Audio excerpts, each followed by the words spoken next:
po ngayon ay tungkol sa paano ba mag-propagation ng kalamansi.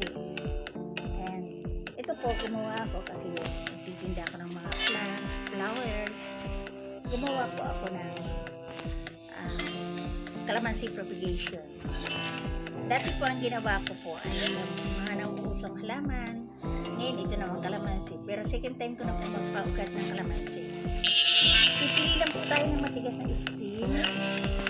And doon po tayo magkikis-kis sa may malapit yung may kining kalamansi joint. Bupitin lang po natin ako. Yun po yung madaling kapitan. Katulad po ng ganito. Mild lang po pagkakakis-kis. Lagyan ng lupa after and then balutin na po. Ganun lang po kadali. Tulad po nito.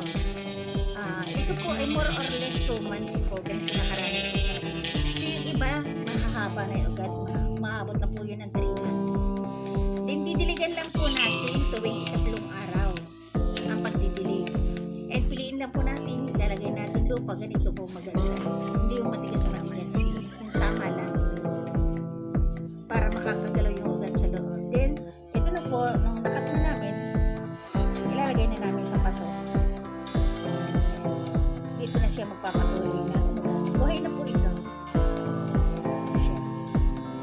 Thank you for watching. This is Mami ko. Bye. Have a good time. God bless us. Thank you.